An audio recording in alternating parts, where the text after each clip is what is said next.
So we have a lot going on in the world right now, and I thought no one is better than having you on, Nate, because you're really good at covering these things.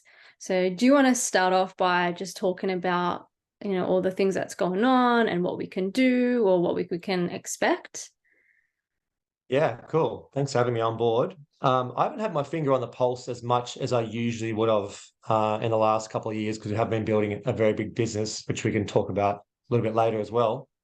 But I've been in the realm for like 12 years now, in the realm of investigative journalism, health, natural health, healing, very heavily involved in the activism stuff back in the day, presentations, seminars, retreats, YouTube's podcast, and all that. So when you've been doing this for quite a long period of time, you get to understand like the higher perspective looking down at what's happening in the world. And a lot of times you don't need to know the small incremental information, but just generally what is the overarching plan? Where are we headed as civilization? And what are the bigger ticket items that are going to affect us on a physical, financial, spiritual, and mental level?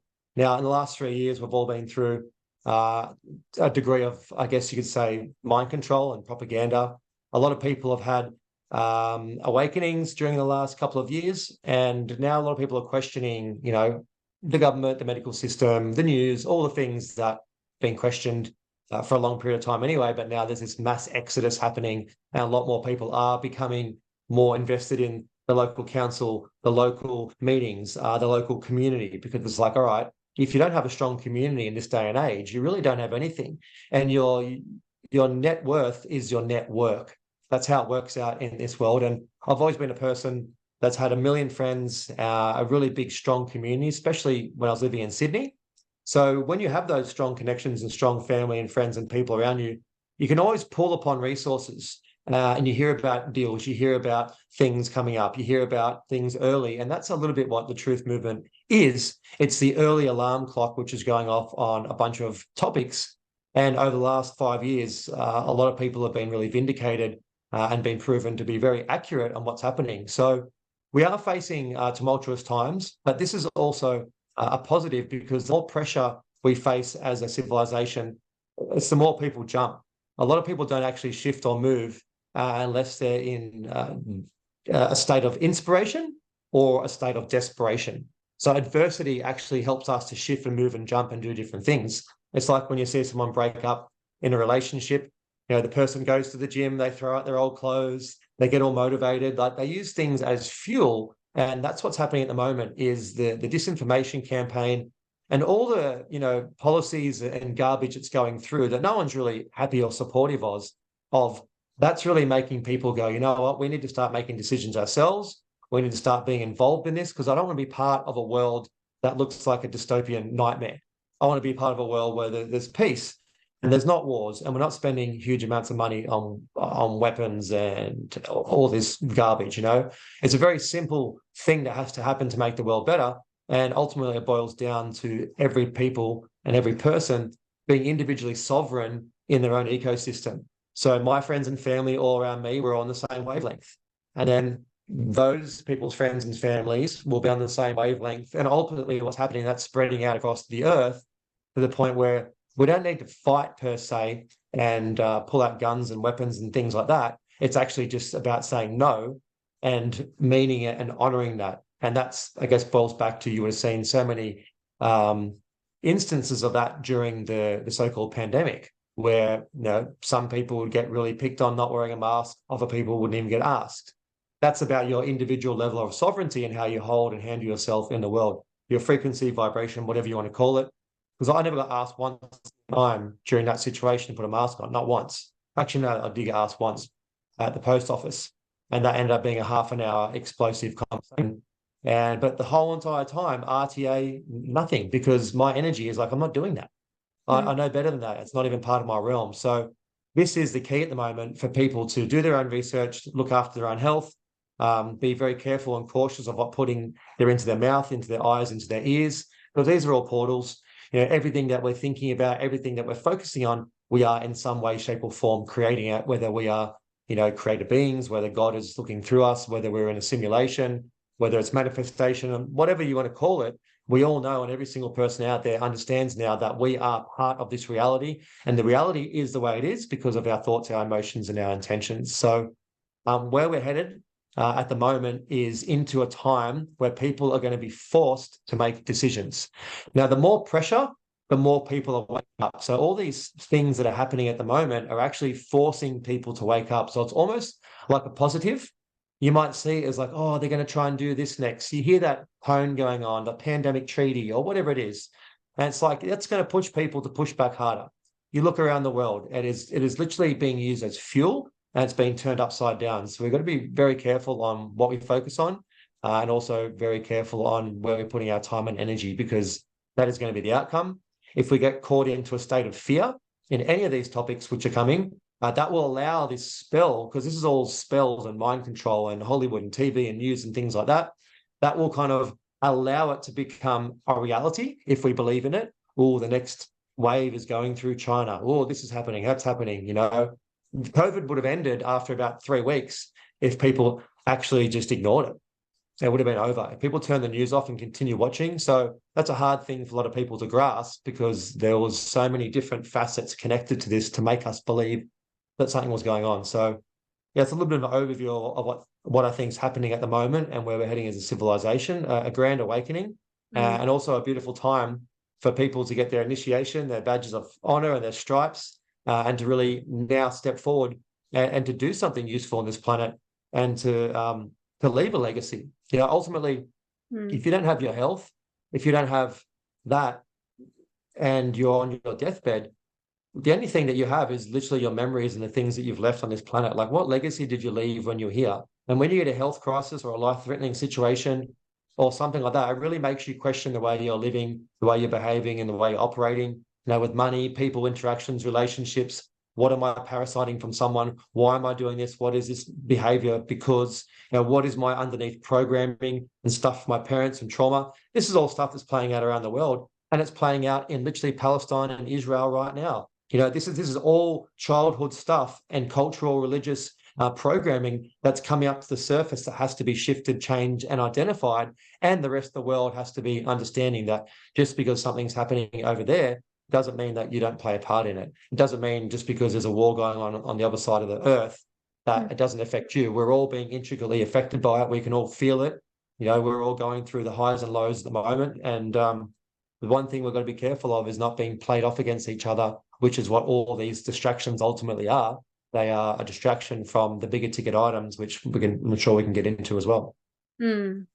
Yeah, I definitely believe that, you know, despite all the difficulty we're going through right now, it's happening for a reason, and it's bringing a lot to light and exposing a lot. And people are waking up. Like, even people that I never expected to realize certain things are now questioning things. So that's a really good sign, and it's really positive. But at the same time, we still have to navigate through all the chaos.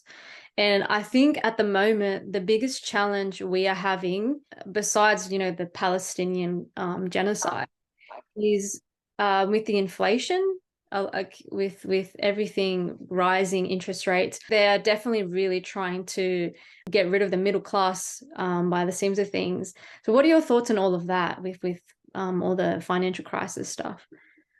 Right. Well, the money spells is one of the biggest forms of slavery on the planet, you know, and we've all felt it. We all go through times where we look into our bank accounts and there's $23 in there and you don't feel like doing anything. You know, you don't want to go out. You're not going to be planning holidays. You're not going to be looking at a new car or renovating or putting a patio on, buying new clothes, or even going out for dinner. You know, it's a very depressive mindset to be in. And these money masters, I guess you could call them, have been controlling the cash finance since the dawn of time.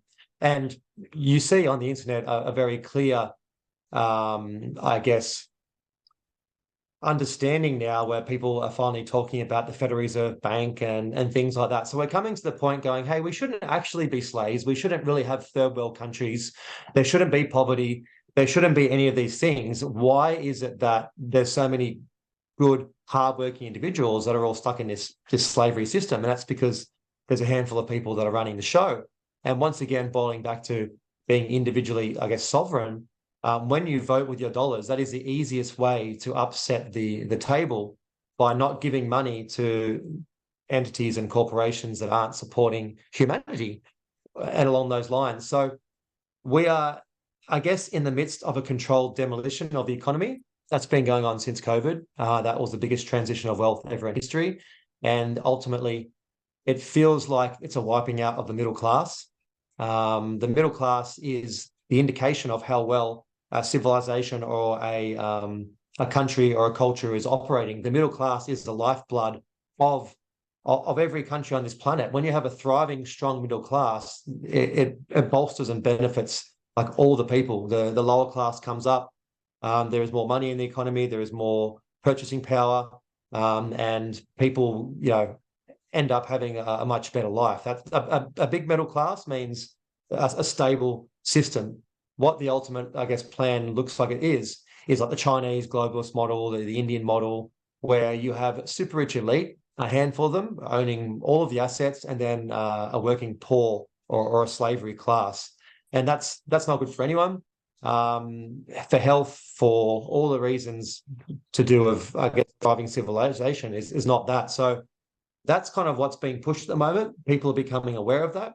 And you see a lot of people are now moving into alternate forms of currency. They're looking into cryptocurrencies and going back to maybe more simpler forms of, like, a lot of people are growing their own food now and bartering. So these are the techniques that have been around forever, like bartering. It sounds funny, it sounds archaic, but if you have like a whole bunch of people are growing food, let's just imagine a whole street and there's 10 houses in a row and everybody's growing an abundance of food. And you just go to your neighbor's house, you're like, I got heaps of watermelons. What do you got? And swapping and doing trade like that. Like I really think growing food is one of the most beautiful things, because not only is you in control of your own food supply and what goes into it and things like that, but you're actually growing the food with love. Your love goes into the food, you water it, you watch it grow, and then giving like healthy food to a neighbor. This seems like a really, really nice thing to do. So in regards to this financial situation, we are going to see massive shifts for sure. There's a very good possibility of a financial reset. It's been spoken about for a very long time. It's not like it's a conspiracy theory. It's, speaking about in the World Economic Forum and Davos and all these places. And it's been done by design. If you're going through a economic problem and a depression, which we're in now, literally we're heading into a depression, you don't raise the interest rates. Like, why would the banks raise the interest rates when we're going through hardship? It's the last thing you do. If you care about the people, you lower the interest rates to allow people to get through it. There's no connection between inflation and interest rates. It's just literally a story they tell us where it's like, why would you raise it when we're already doing it tough? And that's because people will default in their mortgages and then the banks will take those properties back. It's just not a very nice situation. And this is the awareness that is coming to the world at the moment, where there's so many things that don't make sense. And it's like, who's controlling this? Like, we're supposed to be the ones voting for people to look after us, but it seems like everything's inverted. Everything that's supposed to be is actually the opposite. And I guess that's a big thing at the moment, which is happening, which needs to happen, is the awareness around finance and money. Because when you have money, when you have finance, when you are stable, you don't have that fear program going on. How am I going to afford rent next week? How am I going to put fuel in my car? What am I going to do if I lose my job? These are all things which bring us into a state of fear. And when we are in a state of fear, that's when we start making horrible decisions. And that's when we maybe question our own sovereignty and things like that, and the safety of our children. And that's ultimately what this game is about. The last 3 years and all the stuff that's coming, it's getting us all into a state of fear, rather than us going, all right, this is happening. What are we going to do now to unify to avert this disaster which is coming down the pipelines? Yeah, and that's really been my goal. Is I'm very solutions based. So when there's an issue and I see people struggling and I see what they are trying to do to us, my first question is, what can we do to counteract this? What can we do to protect ourselves? So I've been kind of looking for answers, and although finance is not my strength, I've been trying to find ways that people can save their finances or protect their assets or have a financial support, financial freedom, whatever it may be, throughout these really trying times. And that's when I came across what you're doing. Can you explain the business that you have recently started and are still developing at the moment? Totally. Yeah, look, well, I guess a couple of the key things that people need to think about moving into this next phase is what industries are going to be doing really well in this next 10 years. Okay. What is trending? What is going to be in fashion? What are we heading into? And it's artificial intelligence, it's robotics. We've gone online majorly since COVID anyway, just because of the way that people are at home. A lot of people have gone back to work, a lot of people aren't. There's a possibility of another lockdown stuff coming in January. That's been spoken about behind the scenes. I said that 4 months ago. So you've got to think to yourself, what businesses are going to do well during lockdowns? Okay, what way can you derive income if you can't go out of your house and there is different things that are coming in? Like even think further down the track, carbon tax and things like that. The traditional businesses are struggling at the moment, and there isn't a new generation of mechanics and auto electricians and boilermakers and metalwork fabricators. These people aren't coming through anymore. All the kids want to be TikToking, they want to be in tech, they want to be doing YouTube and things like that. So we haven't got that kind of industry coming through as well. So you would notice that mechanics at the moment, to get your car into a mechanic, usually 2 weeks. Everyone's kind of like booked out because there's a lack of mechanics, lack of tradesmen, things like that. So we are heading into a world where artificial intelligence is going to remove probably 75% of the jobs in the next 5 to 10 years. And that's frightening. If that's being replaced with human beings on a $2,500 a week living wage, that would be okay. But obviously you're in the know and you understand what's going on. It's going to work out really, really well for a handful of people and probably not so well for the majority of people. That's the plan. And that's the thing that needs to be obviously redirected. Now, 3 years ago, we started a business in Sydney. That was 2 years of market research. And we launched basically at the start of COVID. So that was a very interesting time to launch a business. At the time, we're like, oh, this could be a great thing. This could not be a good thing. But essentially, we tapped into an area and a market that hadn't been tapped into before. And it's in the tech space. And the tech space is where the billionaires are being made right now. This tech space and this tech boom has created more billionaires in the last 10 years than all combined. So there is a lot of people creating really incredible ideas at the moment and bringing them out because we are in the time of technology. Technology is kind of taking over. We've gone from a Nokia phone to a smartphone and just however long, black and white televisions to now brain implants and all the rest of it's happening with Elon Musk. It's actually a really exciting time, but it's a frightening time too to think about what our parents had and our grandparents had. And we're only 2 generations down the track, and it looks like a science fiction movie. So, yeah, we've created something. It's a very successful model. We've got $153 million valuation at the moment and hundreds of employees, and we're kind of expanding across the country at the moment. And I'm not going to get into too much detail about exactly what we're doing. If people are interested, they can definitely come on board a Zoom. We have got the window of opportunity for people to come on and join us and be partners with us for probably another 3 or 4 weeks. We are closing some big deals at the moment, and that will be the end of, I guess, smaller people coming on board. So, without giving too much away, we happened to launch in the right time at the right moment. And then when COVID finished, we're like, wow, is this just a business that's going to do well during pandemics, or is it a business that's going to do really well after? And actually, we started making 3 to 5 times more profit at the end of COVID because people were actually lazy and using our services as an excuse to go out and communicate and do things with people. So when things went back to normal, we actually made even more money. So it did extremely, extremely well during COVID, being in the hypergrowth category, which means it's more than 231% compound annual growth per year. And then after it did even better. So it's a COVID-safe business. It's a pandemic-proof business. It's Australian-owned business. It's online. It's carbon tax exempt. The legislation I've read will be carbon tax exempt or in a situation where it'll be very, very minimal. So these are the things you need to think about. What are you going to use your money and invest in?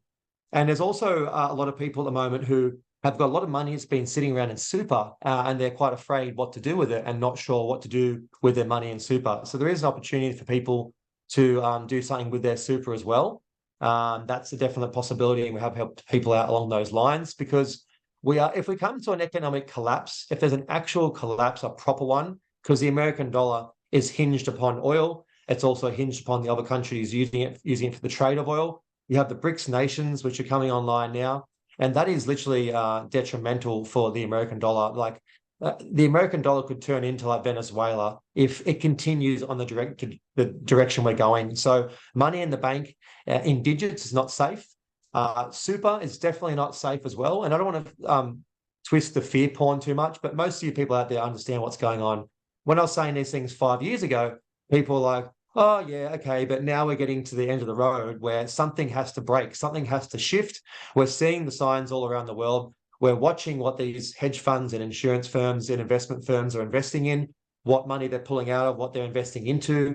So it's a very, very obvious succession into the fact that there is a very, very big something or other coming soon, which is going to shake things up. So yeah, we do have an opportunity for people to join us and come on, have a Zoom, and your people probably, if they wanted, they can get a link or whatever and go from there. But yeah. It's exciting. It seems like you guys are really doing well. Yeah, I definitely feel like it's a really big opportunity for people to join in partnership with you guys, because it does seem like it's going to kick off really. So that's exciting. Well, we're not really in the tech startup phase anymore. We've actually acquired a commercial partnership with a very, very big ASX listed company. So we're kind of in the expansion phase now, heading across the country and growing. The model's successful. It's not whether it's going to work or whether it's not going to work anymore. It's Yeah. just how big we go. And we want to go very big, but at a very sustainable level. Obviously, there is incredible returns for shareholders and things like that. Yeah, people who invested in the early days set up for some really, really whopping returns. So everything we've said we're going to achieve, we have. And now we've gone through the hardest parts of this, and we've actually got two new big businesses we're launching off the success of this one as well, that complement each other, massive businesses, and you guys will hear all about them in mid-January when we're launching. There'll be TV ads, there's billboards going up, huge social media marketing campaigns. So it is very, very big. I'm dialing it down, but this is a Ben-Hur business, and it'll be an Australian household name in the next kind of 6 months to a year. So yeah, really good time for people to come on if they want to be part of it, have a look and see what we're up to. And yeah. From my understanding, you guys are also competing with the big corporations, which we're not really fans of. Is that right? It's kind of a David and Goliath battle. Yeah. And we did connect with a corporation who literally supports independence, which is very, very good. And also the Australian food supply. So yeah, there's a lot of in there to us, which are really important.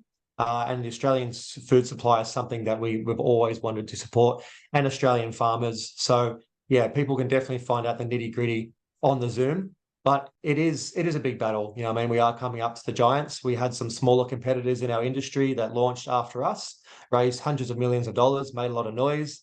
They all disappeared.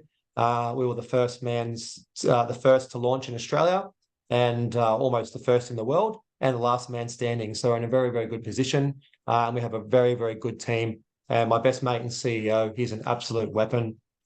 Absolutely mind blown weekly by just the resilience, the mental capacity, and how clever and how much I've learned through this process too. It's been a real initiation and mentorship for me. I've had a bunch of businesses too, but nothing like this, nothing at the level of this, and the amount of aspects of my life that I've had to level up on for this, with time, relationships, people, the way I show up. Yeah, it's been a big thing. I'm kind of been the guy that's traveled around the country in a motorhome and done presentations and seminars, to now being firmly in the corporate world. So it's been quite a large pendulum swing. Okay, and so if people want to know more about it, so you recommend them jumping on a Zoom. Do you know when you might have that Zoom, or? We can organise a Zoom soon, because we've got a whole bunch of people that are wanting to come on board that we haven't had the time to be able to manage it, because we've been growing in leaps and bounds so quickly that we're expanding out of our offices and then moving into new offices, employing hundreds and hundreds of more staff, plus another 20 or 30 office staff in the next couple of weeks. So things are getting big so quickly that we have been really hard pressed for time. But we can definitely organise a Zoom presentation. You guys could probably send out a link to them, and we can still lock in a time, and then they can come on and have a bit of a listen. And now it is $50,000 minimum investment for people out there. So you've got to have minimum 50K. And like I said, there is also an option for super. Same thing, but you have to set up your own self-managed super fund, costs you about $3,000. We've got accountants and financial teams that can do that, but there is a bit of a process and it does take up to a month or two. They do make it very difficult for you to use your super to invest in, I guess, different avenues, because super is a really good thing for these people that run the super companies, because you literally work your whole entire life and put your money into these giant big bank accounts, and that money is being traded on the stock exchange between 12 and 20% daily, weekly, monthly, yearly. And at the end of your super, if you even get it and don't lose it, you only get this small little percentage. So super is the most amazing business model, and it's a thing that they like to keep going. So that's why they make it a little bit difficult and a bit annoying. But basically, if you stick to the processes and you go through the paperwork, you will get there. But it's designed that way for people to be like, oh, it's too hard, I don't want to do it. But we have a very streamlined process as well, to make it much, much easier. Yeah. Okay. And I mean, I think you will go into detail with this in the Zoom, but for those who want to support you guys and join into partnership, how would it like kind of benefit them? Yeah, look, as we expand, you will become part of the growth as our business grows. And if you're a shareholder, for example, price of your shares increases as our company profile increases. And then there's many ways for us for exit strategy. And that means that you have the potential, put it this way, in the tech space, you have the potential to make cryptocurrency style returns in a real Australian owned, proper, legitimate business, not some Ponzi scheme. So the only space in the world to get your 5, 10, 50, 20, 100 times returns in a short period of time is in the tech space. And that's what we're in. And we're positioned in a very good position at the moment, in a very strong spot. And we're only getting bigger and bigger by the week. And I think if people come on board and have a listen, they'll be very impressed. We have like a 97% conversion rate for people who come onto our presentations and people who come on to be partners with us, because it really is a no-brainer. And we are past the hardest parts now. We're just literally in the growth phase.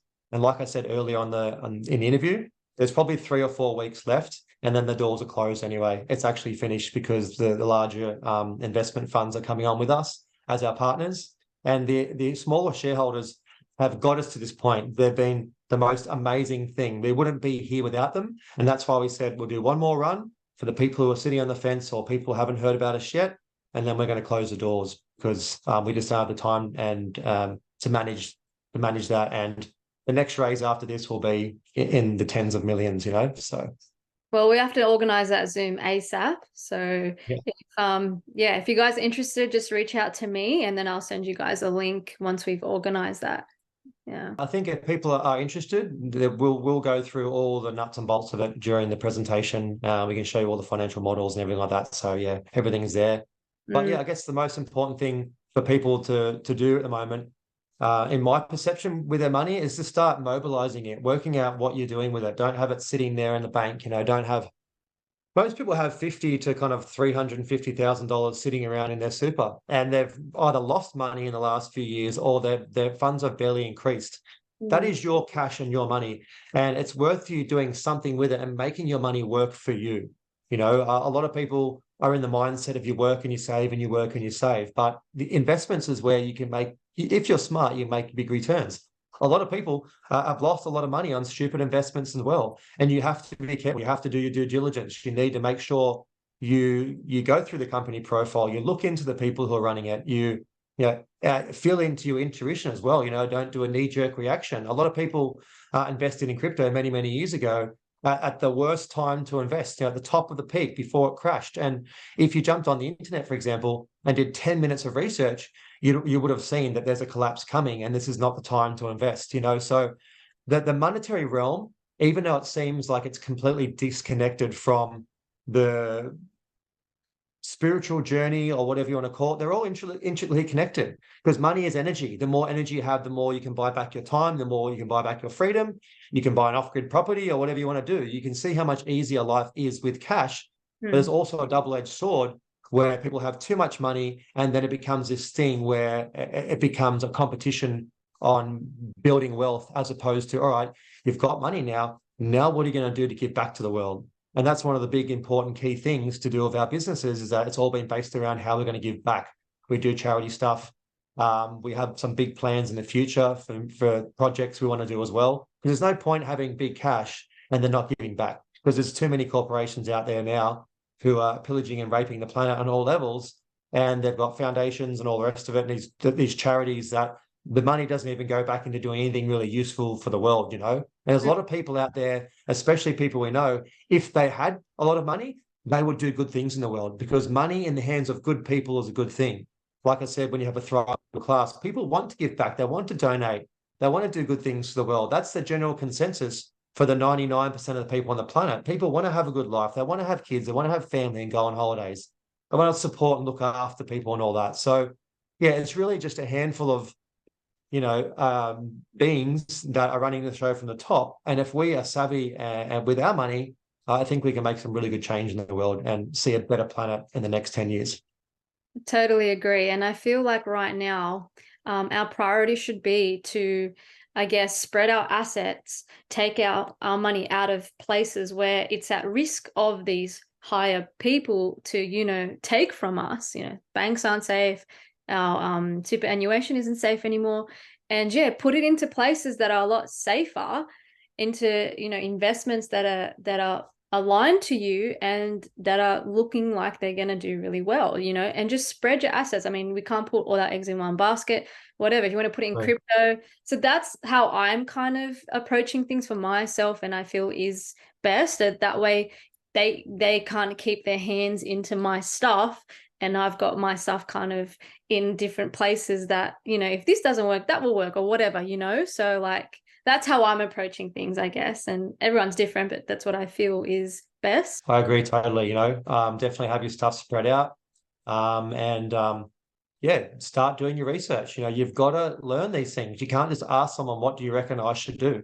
You need to start doing your own research, doing your own due diligence. If you go into the supermarket and you're looking on the back of the packet that what ingredients are in your food, well, why wouldn't you do that with every other facet of your life? Why wouldn't you question things? Why wouldn't you read the documents? When you get a contract you have to read through, why don't you have a look through it and see what it actually says? It's really important for us to be doing that a little bit extra of inner inquiry and investigation, because that stops us from getting caught up. And I bought into a community many years ago, and if I knew what I knew now, I would never have bought into that community, end up losing $80,000 on it. But I was so excited and got caught up in the facade around it, living off grid and sacred land and all these beautiful keywords. These guys were just doing NLP on everybody, and we're just like, yes, that's what we wanted. But probably a couple of days worth of solid research, we would have been like, this sounds a little bit fishy. So there's been a lot of steps in my life that have got me to the point now, seeing friends' businesses and things that have happened and things that have happened to my business partner and me. There's been this giant learning to get us to the point where we are now. There's no way in hell we'll be able to run this business the way we are at this point in time 5 years ago or 10 years ago. Impossible. So everything comes to you at the right time. You don't have gifts, skills, and scenarios falling into your lap when you're not ready. Someone's not going to just drop you $100 million when you have absolutely no concept of how to manage money. You're going to lose it. You're going to destroy your life, and it will probably be the worst thing. A lot of people that win lottery, I think they say more than half or 3/4 of the people that win lottery, it actually ruins their life, because friends and family appear out of everywhere. They lose their purpose, they lose their drive.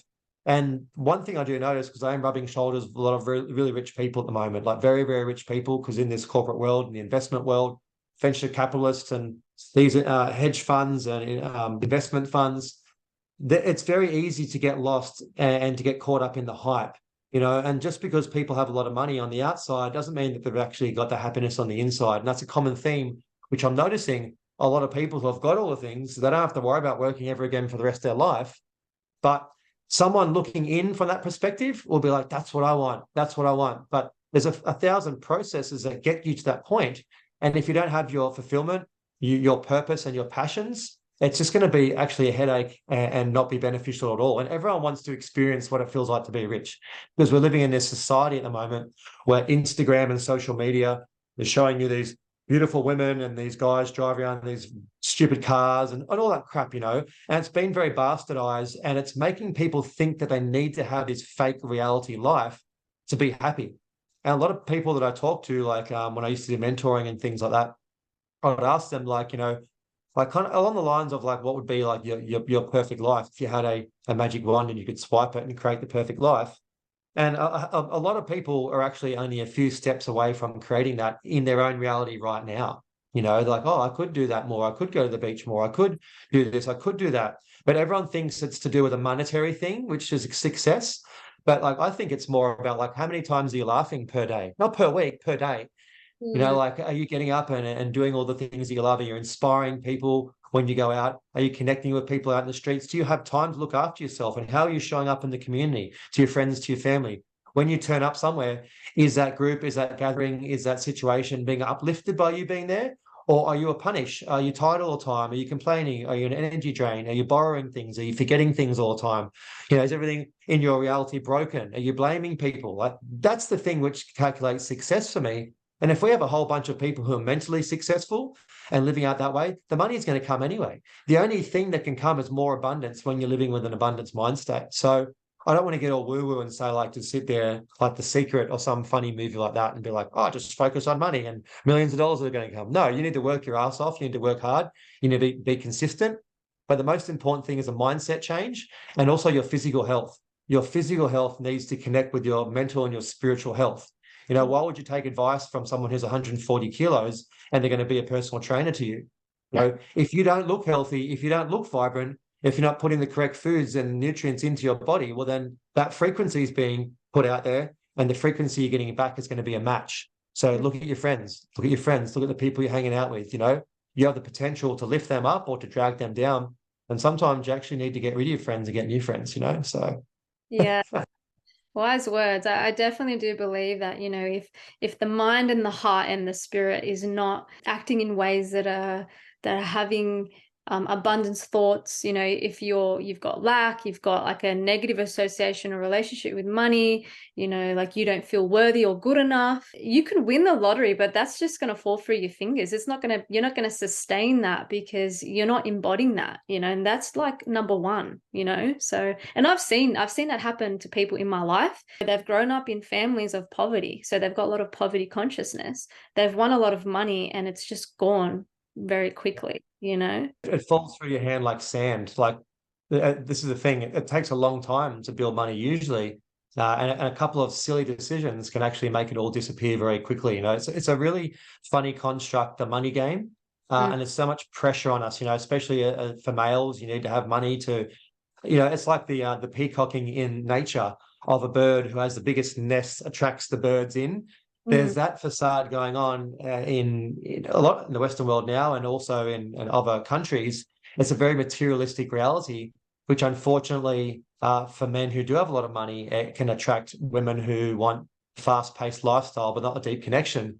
So is that kind of balance between money, where you are comfortable, supported, and living your best life, but also, you know, you see people who go out there when they get money, the first thing they buy is a Lamborghini or Ferrari. They don't even like cars. They're not car enthusiasts. I'm a car enthusiast, right? And I wouldn't buy a Ferrari or Lamborghini. It's the thing that you buy to show other people that you're doing well when you've got an empty shell, really. You know, why did you need to buy that car just to drive around to make other people feel less than?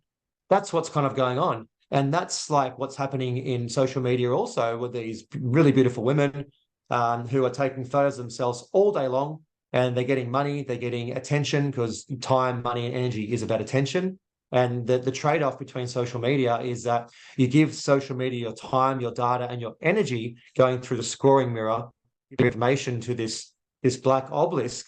And in return, you get a small dopamine hit for likes of a bunch of people who are like, you know, idolizing you in some way, shape, or form, or wanting to be like you or hating on you, whatever it is. So it's this really narcissistic thing going back and forth where people's egos are being propped up by likes, by the following. Oh, I've got 100,000 followers. Great. You know, it's cool. And then that's leading into the materialistic realm with men and women dating the whole scene. And we're seeing this social construct being destroyed. And I feel firmly that this has all been done by design. You know, this is designed to separate the nuclear family. It's to basically pull people away from God, from love, from connection, and be caught up more in, I'd rather have 100,000 followers on Instagram than have a long-time boyfriend or whatever. All these stupid statements you're seeing in these ridiculous interviews that are happening on the internet, it's normalizing stupidity. And what we need to do is a race of smart, integral human beings is bring that back to a place of connection, purpose, fulfillment, and also humbleness, where it's like, yeah, you know, just tone it down a little bit, you know, spend more time doing outwardly good things rather than like selfish self-servience. Yeah, and if you can create a society where it's driven by its carnal desires and its lower urges, that's not going to be a very sustainable or successful society, or people that you can control very easily. And that's what they're trying to do. And everything you just explained is all about that. And if we can rise above that and stay in our power, imagine what we can create. So, what we can create is so far beyond what we can even imagine. This is the thing. People, a lot of the time, can't even imagine the reality that's just ahead of us. We are so close to grasping this most beautiful reality. And there's only a few little things that are slowing us down. And I ask people, you know, like same question before, like, you know, what does your perfect life look like? And a lot of people that I ask that question to, they can't even answer it. They don't even actually know what they would do if they didn't have to work every day again in their life, or what they'd be into. You know, like, oh, I want a mansion down by the beach. I go, and to do what? And then what? You got your mansion, then what are you going to do? You know, who are you going to be with? Like, what are you going to do once you've gotten over that mansion in 6 months' time, and you've gotten over cleaning 50 rooms and, yeah, I've got a mansion. What comes after that, you know? And it's like, if you can't even fathom what your reality looks like, how are you going to create it? So one of the things I like to do often, and I've got one of these notepad things that I bought a while ago. I'm usually a guy that's got 50 pages of to-do lists all in this big folder. There's a million to-do lists and all my stuff. It's not organized, but it's all in there somewhere.